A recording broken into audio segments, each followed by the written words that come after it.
अस्सलाम वालेकुम, मैं हूं मोहम्मद इस्माइल रफ़ीक। इस वीडियो में हम बात करेंगे कुछ डिफरेंट टॉपिक की। बेसिकली जब हम बात करते हैं वेब एप्लीकेशन के हवाले से, तो दो ऐसी इंपॉर्टेंट चीज़ें हैं कि अगर हम वो वेब एप्लीकेशन के साथ अटैच ना करें या फिर अगर हम उनका इस्तेमाल अपने वेब एप्लीकेशन में ना करें तो फिर बात नहीं बनती है। उनमें से एक जो है वो, एक तो एक्सटर्नल लाइब्रेरीज़ हैं कि हम अपने एप्लीकेशन में किसी वेबसाइट में भी या फिर कोई भी वेब एप्लीकेशन हो उसके अंदर हम एक्सटर्नल जावास्क्रिप्ट लाइब्रेरीज़ का कैसे इस्तेमाल कर सकते हैं। और दूसरी जो चीज़ है वो ये है कि हम किस तरीके से एजेक्स रिक्वेस्ट अपने वेब एप्लीकेशन के थ्रू कर सकते हैं। एजेक्स रिक्वेस्ट क्या होते हैं, ये भी इसके बारे में हम बात करेंगे और किस तरीके से हम एजेक्स बेस्ड काम कर सकते हैं अपने वेब एप्लीकेशन के अंदर, ख़ास तौर पे हमारे एपेक्स एप्लीकेशन के अंदर एजेक्स बेस्ड किस तरीके से काम कर सकते हैं। ठीक है, तो ये दोनों चीज़ें हम इस वीडियो में देखेंगे। तो यहाँ पर देखिए, मैंने एक सिंपल सा एक फॉर्म बनाया हुआ पहले अपने आइटम टेबल के ऊपर, और इसी फॉर्म के अंदर हम कोशिश करेंगे कि अपनी एक्सटर्नल लाइब्रेरी भी यूज़ करें और एजेक्स प्रोसेस भी जो है हम अपने इसी फॉर्म के अंदर यूज़ करेंगे। ठीक है, तो ये मैंने एक सिंपल सा फॉर्म बनाया हुआ है आइटम टेबल के ऊपर, जैसे इसमें कुछ आइटम से रिलेटेड कुछ फील्ड्स हैं और सब रीजन की सूरत में मैंने ये टैब रीजन बनाया हुआ है। ठीक है, अब हम इसमें जो आगे हम काम करना चाहते हैं वो एक एक्सटर्नल लाइब्रेरी हमें इसमें यूज़ करना है और दूसरा जो है वो एजेक्स प्रोसेस के साथ काम करना है। ठीक है, तो आज का जो हमारा टारगेट क्या होगा, फॉर एग्ज़ाम्पल यहाँ पर देखिए मेरे पास कोई भी आइटम अगर मैं यहाँ पर क्रिएट करता हूँ तो उस आइटम से रिलेटेड कुछ इन्फॉर्मेशन के साथ साथ यहाँ पर देखिए मेरे पास आइटम की कैटेगरी भी है और आइटम की टाइप भी है। और ये दोनों इन्फॉर्मेशन यानी कि आइटम कैटेगरी और आइटम टाइप जो है वो एक अलग से टेबल में मेंटेन कर रहा हूँ मैं। ठीक है, तो सपोज़ करें कि हमारे पास जब हम कोई आइटम क्रिएट करने आते हैं यहाँ पर, तो अब हम कोई आइटम की कैटेगरी सेलेक्ट करना चाहते हैं या फिर कोई आइटम की टाइप सेलेक्ट करना चाहते हैं यहाँ से। लेकिन जो आइटम की कैटेगरी हम उस आइटम के लिए सेलेक्ट करना चाहते हैं या फिर आइटम की टाइप जो है वो सिलेक्ट करना चाहते हैं, वो आइटम की कैटेगरी या टाइप जो है हमारे पास उस वक्त अवेलेबल नहीं है, हमारी लिस्ट में अवेलेबल नहीं है, या फिर हमने वो आइटम की कैटेगरी जो है या फिर टाइप जो है वो हमने क्रिएट नहीं की हुई है अपने मास्टर टेबल में। तो इसका ऑप्शन क्या हो सकता है कि हम अपने उस आइटम की कैटेगरी वाले फॉर्म में जाएं या आइटम की टाइप वाले फॉर्म में जाएं और वहाँ से एक नया टाइप या फिर नई कैटेगरी क्रिएट कर लें और उसके बाद हम यहाँ पर आइटम में आकर के उसकी कैटेगरी या फिर उसकी टाइप जो है वो सिलेक्ट कर लें। ये एक नॉर्मल फ़्लो है जो कि हम कर सकते हैं। ठीक है, लेकिन मैं यहाँ पर चाहता हूँ कि अपने यूज़र को एक हैंडी फीचर दूँ कि अगर उसके पास यहाँ पर वो आइटम की कैटेगरी या आइटम की टाइप अवेलेबल नहीं है जो वो सिलेक्ट करना चाह रहा है, तो बजाय वो उस फॉर्म पर जाए और आइटम की कैटेगरी या फिर टाइप क्रिएट करे, वो जस्ट यहाँ से डायरेक्ट कोई ऐसा ऑप्शन अवेलेबल हो जिससे वो डायरेक्ट यहाँ पर एक क्विक वे के थ्रू वो क्रिएट कर सके। ठीक है, तो ये दोनों चीज़ें जो है ना हम यहाँ पर उसको फीचर बिल्ड करके देंगे और ये दोनों चीज़ें हम बनाएंगे एक एक्सटर्नल लाइब्रेरी के थ्रू और अपने एजेक्स प्रोसेस के थ्रू। तो पहले मैं आपको दिखाता हूँ कि एपेक्स के अंदर जो है वो बाय डिफ़ॉल्ट क्या चीज़ अवेलेबल है, तो उसके बाद फिर हम एक्सटर्नल लाइब्रेरी यूज़ करके देखेंगे कि हम एक्सटर्नल लाइब्रेरी से हमें क्या चीज़ मिलती है। तो अगर आपने एपेक्स के अंदर एपेक्स की मैसेजिंग एपीआई यूज़ की हुई है, एपेक्स डॉट मैसेज की जो एपीआई है, मैं आपको यहाँ से दिखाता हूँ कि अगर मैं इसके फ्रंट इंटरफेस से इसके डेवलपर टूल को ओपन कर लूँ, यहाँ से मोर टूल और यहाँ से डेवलपर टूल को मैं ओपन कर लूँ, तो ये एक ब्राउज़र का कंसोल होता है जिसके अंदर ये डेवलपर के लिए एक टूल है। बेसिकली इसमें बहुत सारी चीज़ें हम कर सकते हैं। इसकी डिस्कशन नहीं है तो हम इसकी डिस्कशन तो अभी नहीं कर रहे हैं कि ये इसमें क्या क्या फ़ीचर अवेलेबल हैं, लेकिन जस्ट हम ये डेवलपर के लिए बहुत हैंडी होता है और ये इसमें कंसोल भी है जिसमें हम जावास्क्रिप्ट कोड जो है वो एग्जीक्यूट कर सकते हैं। ठीक है, तो एपेक्स के अंदर जितनी इसकी जावास्क्रिप्ट की एपीआई है उसको भी हम यहाँ से कॉल कर सकते हैं। फॉर एग्जांपल अगर मैं यहाँ पर दिखाऊं कि अगर मैं यहाँ पर एपेक्स का ये वाला फंक्शन लिखूँ, apex dot message dot alert, और यहाँ पे कोई मैसेज प्रोवाइड कर दूँ या फिर कोई अलर्ट मैसेज प्रोवाइड कर दूँ और इसे मैं इंटर करूँ, तो आप देखिए यहाँ पर इसने जो एपेक्स का जो एक अलर्ट मैसेज वाला बॉक्स है उसे मुझे यहाँ पर ये शो कर दिया है। ठीक है, ये एपेक्स की अपनी मैसेजिंग एपीआई है जिसके थ्रू मैं एपेक्स के अंदर अलर्ट शो करवा सकता हूँ, उसके अंदर कंफर्म कोई यूज़र से ले सकता हूँ। ठीक है, तो ये सारी चीज़ें मैं यहाँ पर एपेक्स के मैसेज एपीआई के थ्रू मैं ये कर सकता हूँ। ठीक है, लेकिन फॉर एग्जांपल आप यूँ समझें कि अगर मैं मैसेजिंग के लिए, इस किस्म के अलर्ट के लिए अगर मैं एक्सटर्नल लाइब्रेरी यूज़ करना चाह रहा हूँ, तो इसके लिए मेरे पास क्या ऑप्शन अवेलेबल है। तो मैं आपको एक लाइब्रेरी दिखाता हूँ यहाँ पर। ये स्वीट अलर्ट के नाम से लाइब्रेरी एक है जो कि अलर्ट मैसेज या फिर कोई भी हमें अगर मैसेज शो करवाना हो अपने एंड यूज़र को अलर्ट की सूरत में या फिर किसी भी सूरत में, तो ये इसका काफ़ी अच्छा इंटरफेस है।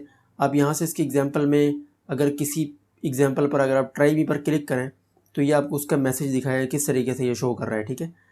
तो इसके अंदर काफ़ी सारे जो है ना ऑप्शन अवेलेबल हैं। अगर मुझे एक आइकन के साथ कोई मैसेज शो करवाना तो मैं इस तरीके से करवा सकता हूँ, ठीक है। और अगर मुझे एरर मैसेज शो करवाना है तो मैं इस तरीके से शो करवा सकता हूँ। तो इसके अंदर काफ़ी सारे ऑप्शन अवेलेबल हैं और बहुत सारी चीज़ें हमें एक्स्ट्रा मिल जाती हैं कि अगर हमें किसी भी किस्म का मैसेज शो करवाना है, और इसका इंटरफेस भी एक ख़ास तौर पर बहुत ज़्यादा अच्छा है। तो हम इस लाइब्रेरी को अपने एप्लीकेशन में यूज़ करेंगे और इसी लाइब्रेरी के थ्रू हमें जो मैसेज शो करवाना है या फिर यूज़र से कोई इनपुट लेना है अपनी कैटेगरी के लिए, तो उसके लिए हम ये वाली लाइब्रेरी यूज़ करेंगे, ठीक है। तो इस लाइब्रेरी को यूज़ करने के लिए मेरे पास क्या ऑप्शन अवेलेबल है कि आप यहाँ से जो इसके साइट सेक्शन में इंस्टॉलेशन वाला ऑप्शन है, अगर आप इसको सिलेक्ट करें तो यहाँ पर ये बता रहा है कि अगर आपने ये वाली लाइब्रेरी यूज़ करनी है तो या फिर हम इसका ऑनलाइन जो CDN की सर्विस अवेलेबल है वो हम यूज़ कर सकते हैं, या फिर दूसरा ऑप्शन ये है हमारे पास कि हम इस लाइब्रेरी को डाउनलोड कर लें और उसे उसकी जो फ़ाइल है, स्वीट अलर्ट की जो फ़ाइल है, वो अपनी एप्लीकेशन में अपलोड कर लें जहाँ पर हम फाइल अपलोड करते हैं, और फिर उसके बाद उसका लिंक जो है अपने पेज पर रेफ़र कर दें, ठीक है। मैं भी यहाँ पर क्या करता हूँ कि इसकी जो ऑनलाइन CDN की सर्विस अवेलेबल है उसके URL मैं यहाँ से कॉपी करता हूँ और अपनी एप्लीकेशन में यहाँ से जा कर के, ये मेरा पेज यहाँ पर सिलेक्टेड है और पेज के ऑप्शन में जो यहाँ पर हमारे पास जावास्क्रिप्ट URL वाला ऑप्शन है, हम जस्ट यहाँ पर क्या करेंगे कि इस URL को पेस्ट कर देंगे, ठीक है, जो भी हमने कॉपी किया है। इस CDN की सर्विस के थ्रू जब हमारा एप्लीकेशन लोड होगा तो ये इस URL से ये वाली लाइब्रेरी को अपनी एप्लीकेशन के साथ अपने पेज में लोड कर लेगा, ठीक है। मैं यहाँ से इसे सेव करता हूँ और सेव करने के बाद अगर आप देखें, मैं यहाँ से अगर किसी इसके कोड को, फॉर एग्जांपल मैं यहाँ से एग्जांपल को सिलेक्ट करूँ और यहाँ से मैं इस कोड को कॉपी करूँ, और कॉपी करने के बाद अगर मैं अपने इस आइटम वाले पेज में इसी कंसोल में इसको पेस्ट करूँ और पेस्ट करने के बाद इसे रन करूँ, तो आप देखें इसने वही मैसेज, इस API के थ्रू जो मैसेज हमें शो करनी थी वो यहाँ पर वो मैसेज शो कर रहा है स्वीट अलर्ट 2 की लाइब्रेरी को यूज़ करते हुए, ठीक है। तो देखिए कितना सिंपल है ये कि अगर हमें कोई भी जावास्क्रिप्ट की एक्सटर्नल लाइब्रेरी यूज़ करनी है, उसे जस्ट हमें क्या करना है कि उसका URL या तो अपने एप्लीकेशन में हम डाउनलोड कर लें, उसे उस फाइल को अपलोड करके, अगर हमें लोकली यूज़ करना है तो उस फाइल को अपलोड कर लें, या फिर अगर उसकी CDN की ऑनलाइन सर्विस यूज़ करते हुए अगर हमें उस लाइब्रेरी को यूज़ करना है तो जस्ट हम उसका URL यहाँ पर अपने फाइल URL वाले सेक्शन में पुट करके उस लाइब्रेरी को हम जस्ट ईज़िली यूज़ कर सकते हैं, ठीक है। मैं यहाँ पर आपको एक और बात बता दूँ कि अगर आपने मल्टीपल लाइब्रेरी यूज़ करनी है तो जस्ट आपने ये करना है कि हर URL को एक अलग सेपरेट लाइन में पेस्ट करना है, ठीक है। यानी कि हर लाइब्रेरी का जो URL होगा वो एक सेपरेट लाइन में होगा।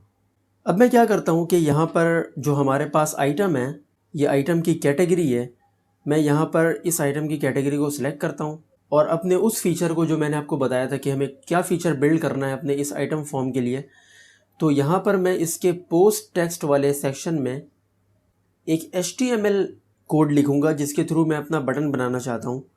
फॉर एग्ज़ाम्पल ये बटन, ठीक है। अब ये बटन क्या है, ये बटन जो है मैं आपको दिखाता हूँ। इसमें मैंने सिर्फ क्या किया है कि ये बटन किस तरीके से हम बना सकते हैं ये भी मैंने एक प्रीवियस लेक्चर में इसको डिस्कस कर लिया है। उस लेक्चर की URL जो है वो आपको डिस्क्रिप्शन में मिल जाएगी, ठीक है। तो ये बटन जो मैंने बनाया है, यहाँ पर देखें, जस्ट मैंने यहाँ पर एक एक्स्ट्रा ID इसकी यहाँ पर इंक्लूड की है कि इसकी ID जो है वो ऐड आइटम कैटेगरी होगी, ठीक है।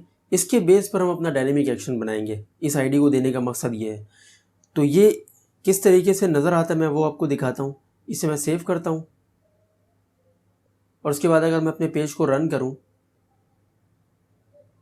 यहाँ से मैं इसे क्लोज़ कर लेता हूँ जो मैंने कंसोल ओपन किया था। अब यहाँ पर देखें, इस आइटम के साथ एक प्लस का जो बटन है वो यहाँ पर आपको नज़र आ रहा होगा, ठीक है। तो हम इस प्लस बटन के साथ वो फीचर हम बनाएंगे कि अगर यूज़र को, एंड यूज़र को इस लिस्ट के अंदर वो कैटेगरी नहीं मिल रही है जो वो किसी आइटम के साथ वो सिलेक्ट करना चाह रहा है, तो फिर वो यहाँ से एक नई कैटेगरी इस बटन के साथ ऐड कर सकता है, ठीक है। अब इस बटन पर एक्शन क्या होगा वो हम बनाते हैं यहाँ से। तो एक डायनेमिक एक्शन हम यहाँ से क्रिएट कर लेते हैं, ठीक है। हम यहाँ पर क्या करेंगे कि क्लिक वाले सेक्शन में एक डायनेमिक एक्शन क्रिएट करेंगे और इसका नाम हम यहाँ पर लिख लेंगे ऐड आइटम कैटेगरी, और यहाँ पर इसकी सिलेक्शन टाइप में हम यहाँ पर बताएंगे कि jQuery सेलेक्टर, और उसके बाद jQuery सेलेक्टर में हम यहाँ पर क्या करेंगे, अपने उस बटन की आईडी लिख लेंगे जो कि हमने अपने बटन में प्रोवाइड की है, ठीक है, ऐड आइटम कैटेगरी, ठीक है, इस पाउंड साइन के साथ। इसी तरीके से हम किसी भी एलिमेंट को सिलेक्ट कर सकते हैं jQuery के अंदर इस पाउंड साइन को लगाकर उसकी आईडी के थ्रू, ठीक है, उस आइटम को हम रेफ़र कर सकते हैं। और उसके बाद इसके एक्शन में हम क्या करते हैं कि एक्शन टाइप हम यहाँ से सिलेक्ट करते हैं जावास्क्रिप्ट कोड, और यहाँ पर कोड वाले सेक्शन में जो स्वीट अलर्ट के अंदर एरर मैसेज डिस्प्ले करने के लिए एक API है, उसे हम यहाँ पर यूज़ करते हैं, ठीक है। तो अब इससे क्या होगा कि अगर हम उस बटन को क्लिक करेंगे तो जस्ट हमारा वो जो स्वीट अलर्ट का जो एक अलर्ट है वो हमारे पास शो हो जाना चाहिए, ठीक है। इसे सेव करने के बाद अगर मैं यहाँ से इसे रिफ़्रेश करूँ और यहाँ से अपने बटन को प्रेस करूँ तो आप देखें ये मेरा मैसेज जो है वो शो हो रहा है, ठीक है। अब इसकी API को हम यूज़ करते हुए इस बटन पे हम सिर्फ लगाएंगे कि उस आइटम से उस कैटेगरी का नाम ले जो वो क्रिएट करना चाह रहा है, और इंटरनली वो क्या करे, उस आइटम की कैटेगरी को क्रिएट कर दे, और क्रिएट करने के बाद वो जो आईडी उसने जनरेट की है वो आईडी यहाँ पर मुझे लाकर इस आइटम में दे दे। तो ये काम अब सारा जो होगा वो एजेक्स प्रोसेस के थ्रू होगा, ठीक है। तो बेसिकली एजेक्स प्रोसेस क्या होता है, आप पहले समझें कि हमारे पास जो HTTP रिक्वेस्ट होता है बेसिकली वो किस तरीके से काम करता है, ठीक है, फिर हम एजेक्स की बात करते हैं। तो क्या होता है कि जब भी आप अपने ब्राउज़र में किसी URL को एंटर करते हैं तो आपका ब्राउज़र उस URL को लेकर के आपके एक सर्वर को, उसके रेलिवेंट सर्वर को रिक्वेस्ट करता है, ठीक है, और फिर वो जो सर्वर है वो उस रिक्वेस्ट को प्रोसेस करता है, और प्रोसेस करने के बाद एक रिस्पॉन्स वापस सेंड करता है उस ब्राउज़र को, और फिर ब्राउज़र उस रिस्पॉन्स को पार्स करता है, उसके जो कंटेंट है वो डिस्प्ले कर देता है, ठीक है। ये होता है जब भी आप अपने ब्राउज़र में कोई भी URL एंटर करते हैं, ठीक है। लेकिन एजेक्स के केस में क्या होता है कि आपका जो एंड यूज़र है वो अगर किसी पेज पर कोई एक्टिविटी परफॉर्म कर रहा है तो हम उसको डिस्टर्ब नहीं करते हैं, बल्कि हम अपने कोड के थ्रू प्रोग्रामेटिकली एक रिक्वेस्ट क्रिएट करते हैं जो हमें एक रिक्वेस्ट सेंड करते हैं सर्वर को, ठीक है। वो सर्वर क्या करता है, उस रिक्वेस्ट को प्रोसेस करता है जो उसका काम है, और फिर वो प्रोसेस करने के बाद वापस हमें एक रिस्पॉन्स सेंड करता है जो कि हम अपने कोड में ही गेट करते हैं, ठीक है। और उसके बाद हम अपने कोड के थ्रू ही उस रिक्वेस्ट को मैनिपुलेट करते हैं जो भी हमें काम करना होता है, ठीक है। ये होता है बेसिकली HTTP रिक्वेस्ट में और एजेक्स में फ़र्क। मैं आपको एक एग्जांपल बताता हूँ कि इसको मैं टैब को क्लोज़ कर देता हूँ इन दोनों को, और मैं यहाँ पर एक और वेबसाइट ओपन करता हूँ। अब देखिए यहाँ पर ये हमारी एक वेदर API की वेबसाइट है जो कि एक बहुत ही सिंपल सी वेबसाइट जो आपको नज़र आ रही होगी यहाँ पर है, ठीक है। अगर मैं आपको इसका उसी HTML कंटेंट को अगर मैं आपको दिखाऊं तो उसी डेवलपर कंसोल में मैं आता हूँ, ठीक है, और यहाँ से एलिमेंट के अंदर आप देखेंगे तो ये हमारे पास कुछ HTML है इसके, ठीक है, ये कुछ HTML हैं। लेकिन अगर हम इसी URL पे अगर रिक्वेस्ट जो है अपने कोड के थ्रू करें, मैं यहाँ पे दोबारा से एक कंसोल ओपन करता हूँ और इसके कंसोल वाले सेक्शन में मैं आता हूँ ताकि मैं जावास्क्रिप्ट कोड लिख सकूँ। तो मैं आपको बताना चाह रहा हूँ कि अगर मैं यहाँ से उसी वेबसाइट को अगर एजेक्स प्रोसेस के थ्रू मैं कॉल करूँ, यानी कि एजेक्स रिक्वेस्ट के थ्रू कॉल करूँ, तो हमारे पास क्या बिहेवियर होता है, ठीक है। तो अब ज़रा आप इस कोड को देखें कि मैंने क्या किया कि एजेक्स प्रोसेस, ये jQuery का मेथड है, jQuery के मेथड के अंदर हम एजेक्स रिक्वेस्ट जो है इसी तरीके से करते हैं, ठीक है। तो यहाँ पर मैं क्या कर रहा हूँ कि URL मैंने वही वाला URL प्रोवाइड किया जो कि मैंने यहाँ पर अपने ब्राउज़र में अपने एक दूसरे टैब में ओपन किया था, और उसके बाद मैं यहाँ पर इसको बता रहा हूँ कि अगर ये रिक्वेस्ट सक्सेस होता है तो सक्सेस होने के बाद जो डाटा मेरे पास रिसीव हो रहा है उसे मैं कहीं पर भी कुछ भी शो नहीं कराना चाह रहा, बल्कि मैं बोल रहा हूँ कि जस्ट उसे कंसोल लॉक कर दे, ठीक है। यानी कि मुझे जस्ट यहाँ पर लॉक करके दिखा दे कि रिस्पॉन्स में मुझे क्या चीज़ गेट हुई हुई है, ठीक है। और अगर इस एजेक्स के अंदर कोई एरर हमारे पास आता है तो जस्ट उसे भी यहाँ पर लॉक कर दे, ठीक है। तो मैं यहाँ पर जस्ट क्या करता हूँ, इस कोड को यहाँ पे रन करता हूँ। तो अब आप देखें यहाँ पर जो हमारी रिक्वेस्ट रिसीव हुई है उसे हमने जो है अपने तरीके से मैनिपुलेट किया है, यानी कि हमने क्या किया, ये वही वाला HTML है जो कि मैं आपको यहाँ पर दिखा रहा था, ये बिल्कुल सेम HTML है, ठीक है। लेकिन इस केस में हमने एजेक्स के केस में क्या किया है, अपने तरीके से इसे हैंडल किया है, यानी कि हमने जस्ट उसे बता दिया है कि अगर कोई रिस्पॉन्स रिसीव हो तो जस्ट उसे क्या करना है कि लॉक कर देना है। तो इसने वही किया है कि उस रिस्पॉन्स को हमारे पास जस्ट उसने लॉक कर दिया है, ठीक है। तो अब हम किसी भी वेब एप्लीकेशन में काम करें, एजेक्स का जो कॉन्सेप्ट है वो यही रहेगा, ठीक है। उसके मेथड जो है वो डिफरेंट हो सकते हैं, लेकिन कॉन्सेप्ट वो सेम रहेगा, ठीक है। तो चले हम अपनी एप्लीकेशन की तरफ चलते हैं। मैं यहाँ से इसको क्लोज़ कर देता हूँ और यहाँ पर जो हमने प्लस वाला बटन बनाया है इस आइटम कैटेगरी के लिए, इसमें हम अब प्रॉपर फंक्शनैलिटी इसमें ऐड करते हैं, ठीक है। तो इसके जावास्क्रिप्ट कोड के अंदर ये जो हमने पहले कोड लिखा था इसे रिमूव कर लेते हैं, क्योंकि मैंने आपको जस्ट एक एग्जांपल देने के लिए यहाँ पर ये कोड लिखा था कि अब ये बटन किस तरीके से परफॉर्म करेगा, ठीक है। इसे मैंने रिमूव कर दिया है। अच्छा, तो देखें अब हमारे पास जो कोड होगा वो ये वाला होगा। बेसिकली मैं आपको एक बात बता दूं कि मैं क्या करता हूं कि मैं आपके सामने कोई कोड नहीं लिखता, बल्कि मैं कोशिश करता हूं कि जो कोड लिखने का टाइम है वो किस तरीके से बच जाए। हाँ, मैं ये करता हूं कि कोड जो है वो बेसिकली आपको मेन पॉइंट जो है उसमें समझा देता हूं, और मेरी ये भी कोशिश होती है कि आपको किस तरीके से कोड जो है वो प्रोवाइड कर दी जाए, ठीक है।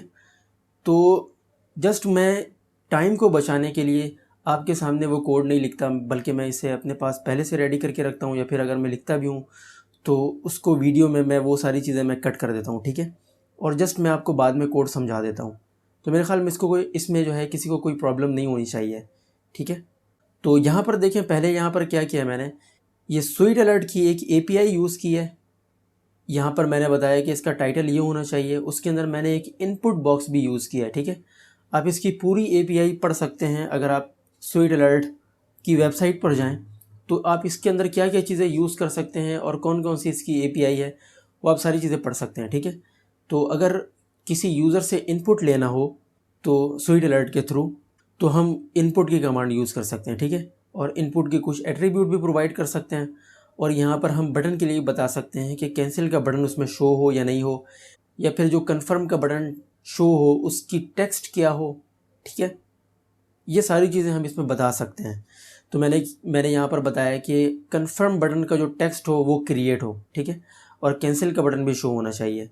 तो आगे चलते हैं, यहाँ पर देखें। उसके बाद अगर यूज़र इसमें कोई रिस्पॉन्स करता है, यूज़र का कोई भी एक्शन है, भले उसने कैंसिल कर दिया या फिर उसने क्रिएट का बटन दबा दिया है, तो उसके बाद जो है ना ये देन वाला जो है ना ये ब्लॉक रन होगा। अब इस देन वाले ब्लॉक के अंदर मैंने क्या किया है कि मैंने सबसे पहले चेक किया है कि अगर जो रिज़ल्ट है ये रिज़ल्ट की सूरत में हमें मिलेगा, जो भी वो वहाँ पर इनपुट करेगा, ठीक है, या जो भी एक्शन होगा यूज़र का वो हमें रिज़ल्ट के पैरामीटर के अंदर मिलेगा, ठीक है। तो मैं यहाँ पर चेक करता हूँ कि अगर रिज़ल्ट डॉट वैल्यू यानी कि रिज़ल्ट के अंदर कोई वैल्यू है, यानी कि वो नल नहीं है, तो फिर वो क्या करे, हमारे पास एक API है एपेक्स की, apex.server.process। मैं इस API को यहाँ पर दिखाता हूँ मैं आपको जी। यहाँ पर देखें, ये apex.server.process है, ठीक है। apex.server नेम स्पेस के अंदर हमारे पास ये प्रोसेस मेथड है, ठीक है। इस प्रोसेस मेथड के अंदर ये क्या करता है कि अगर हमने कोई एजेक्स प्रोसेस बनाया हुआ है तो हम यहाँ पर उस प्रोसेस का नाम देते हैं यहाँ पर, ठीक है। अपने एजेक्स प्रोसेस को बनाने के बाद उस प्रोसेस का हम यहाँ पर नाम देंगे और उसके अंदर हम कुछ पैरामीटर पास कर सकते हैं, ठीक है। कुछ भी पैरामीटर पास कर सकते हैं, कोई पेज आइटम भी पास कर सकते हैं, ठीक है। और पेज आइटम को पास करने के हमारे पास दो मेथड हैं कि इस पाउंड साइन के थ्रू भी हम पास कर सकते हैं, ठीक है। एक स्ट्रिंग के अंदर पाउंड साइन की सूरत में हम पास कर सकते हैं कॉमा सेपरेटेड, या फिर हम जावास्क्रिप्ट का जो एरे है उसके थ्रू भी हम पास कर सकते हैं। और मेरे ख्याल में ये वाला ज़्यादा क्लियर मेथड है, तो मैं आमतौर पर यही वाला यूज़ करता हूँ। अगर मुझे किसी पेज आइटम को पास करना है अपने एजेक्स प्रोसेस के अंदर तो मैं ये वाला मेथड यूज़ करता हूँ, ठीक है, पेज आइटम का। और फिर अगर हमें कोई पेज आइटम नहीं पास करना है तो हम x01, x02, x03, ये x01 से लेकर के x020 तक हमारे पास ये स्पेस अवेलेबल होता है। अगर आप यहाँ पर इसको रीड करेंगे तो आपको मिल जाएगा कि आपके पास कौन कौन से, तो यहाँ पर आपको बता रहा होगा कि आपके पास x01 से लेकर के x020 तक प्रॉपर्टीज़ अवेलेबल हैं, जिसके अंदर आप जो है कोई भी वैल्यू पास कर सकते हैं, ठीक है। और अगर एरे पास करना है तो यहाँ पर आप एरे भी पास कर सकते हैं। F01 से लेकर के F020 तक आपके पास प्रॉपर्टीज़ अवेलेबल हैं। और फिर अगर हमारा प्रोसेस जो है वो अगर सक्सेसफुली रन हो जाता है तो फिर हमारा ये सक्सेस वाला जो ब्लॉक है वो रन हो जाएगा, या वरना फिर जो है हमारा एरर वाला ब्लॉक, अगर कोई एरर है एजेक्स कॉल करने में या फिर उस प्रोसेस के अंदर कोई एरर है तो फिर हमारा एरर वाला जो है वो ब्लॉक रन होगा, ठीक है। तो ये दो तरह के मेथड हैं, हम इन दोनों में से कोई भी यूज़ कर सकते हैं, ठीक है। तो मैंने अपने प्रोसेस के अंदर ये वाला मेथड यूज़ किया है। अगर मैं आपको यहाँ पर दिखाऊँ तो जैसे कि मैंने आपको बताया कि अगर हमें कोई वैल्यू मिलती है तो पहले हमने चेक किया कि अगर उसके अंदर कोई वैल्यू है तो हमारे इस प्रोसेस को कॉल करें, क्रिएट आइटम कैटेगरी। हम एक प्रोसेस बनाएंगे जिसका नाम ये रखेंगे, ठीक है। और इसके अंदर जस्ट हमें एक वैल्यू पास करेंगे कि x01 की जो वैल्यू होगी वो रिजल्ट डॉट वैल्यू, यानी कि जो भी आइटम कैटेगरी वाले फील्ड में यूज़र ने इंटर किया होगा जस्ट वो पास कर देंगे हम अपने प्रोसेस को। तो अगर हमारा प्रोसेस सक्सेसफुली रन हो जाता है तो हमारे पास ये सक्सेस वाला ब्लॉक रन हो जाएगा।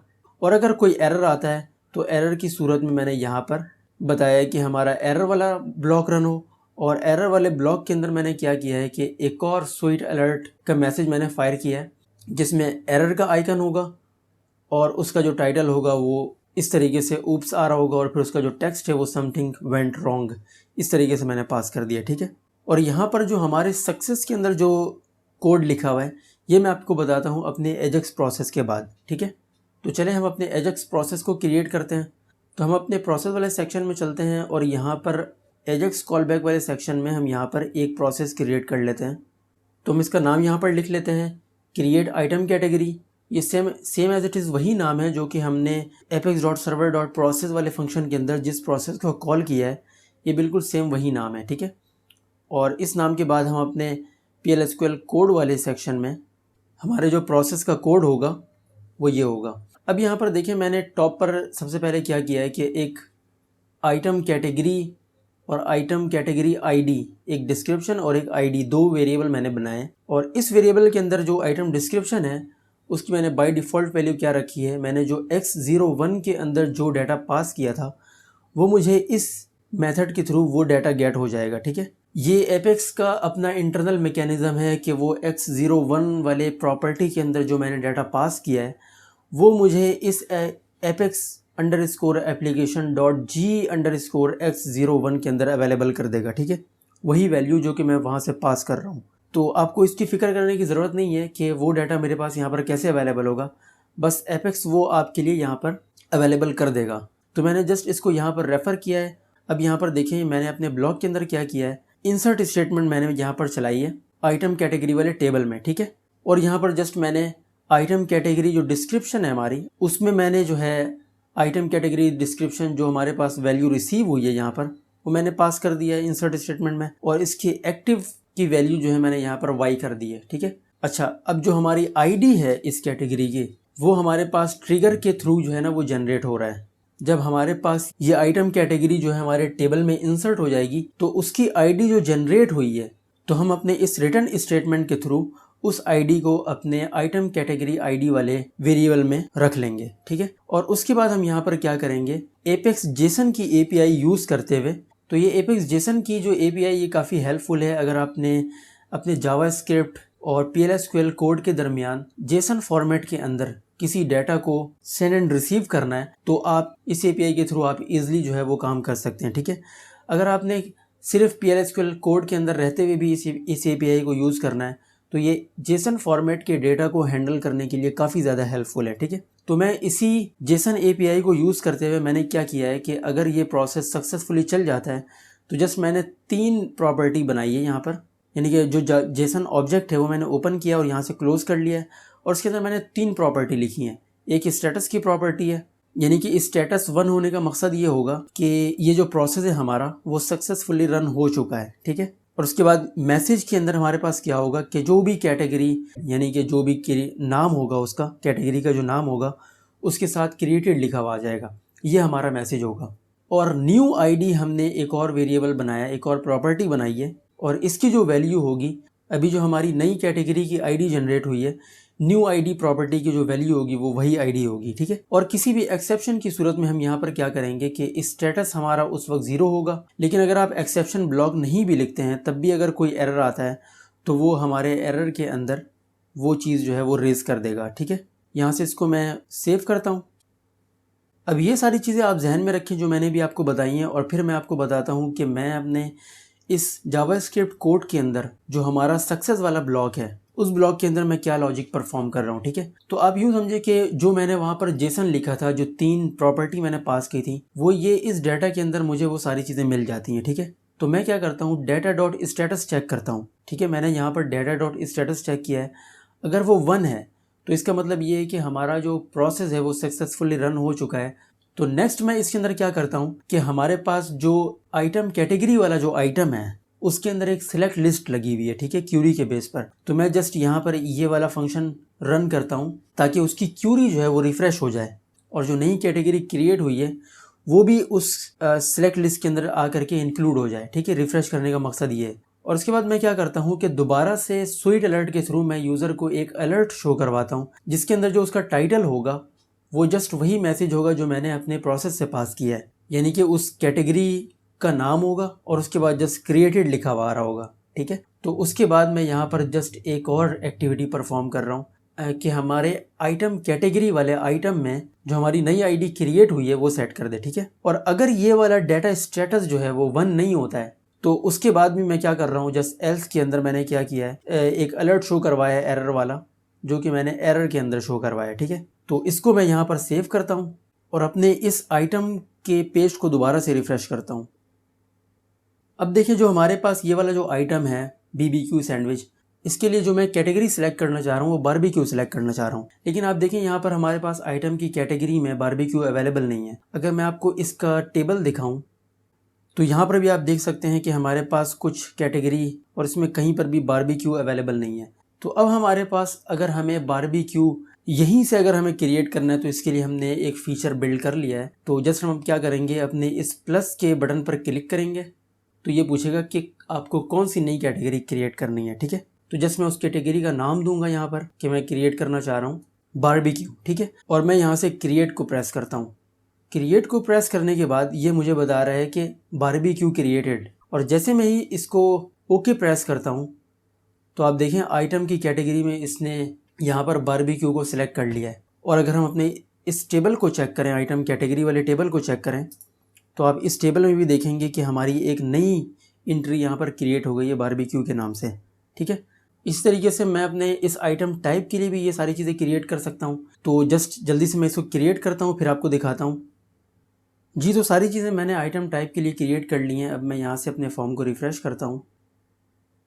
अब यहाँ पर देखें आइटम टाइप के साथ भी ये प्लस का निशान है और मैं इसे यहाँ पर, अब देखें इसके लिस्ट में कोई भी चीज़, कोई भी डाटा अवेलेबल नहीं है, लेकिन मैं यहाँ से इसके प्लस को प्रेस करता हूँ और यहाँ पे नई टाइप मैं यहाँ पे लिखता हूँ रेगुलर, ठीक है। और यहाँ से मैं क्रिएट करता हूँ तो ये मुझे बता रहा है कि रेगुलर क्रिएटेड, और जब मैं इसको ओके प्रेस करूँगा तो यहाँ पर हमारे पास रेगुलर जो है वो सिलेक्ट हो जाएगा, ठीक है। और अगर मैं इसके टेबल को देखूँ यहाँ से तो आप देखें इसके टेबल में भी इस रेगुलर की एंट्री आ गई है। तो ये आज की हमारी वीडियो थी एक एक्सटर्नल लाइब्रेरी के बारे में कि किस तरीके से हम एक्सटर्नल लाइब्रेरी यूज़ कर सकते हैं और एजेक्स प्रोसेस क्या होता है। बेसिकली ये दोनों बहुत ही इंपॉर्टेंट चीज़ हैं वेब एप्लीकेशन के अंदर, बहुत सारी जगहों पर इसकी यूज़ करने की ज़रूरत पड़ती है। तो उम्मीद है कि ये सारी चीज़ें जो हमने आज के वीडियो में डिस्कस की हैं ये आपके लिए हेल्पफुल होंगी।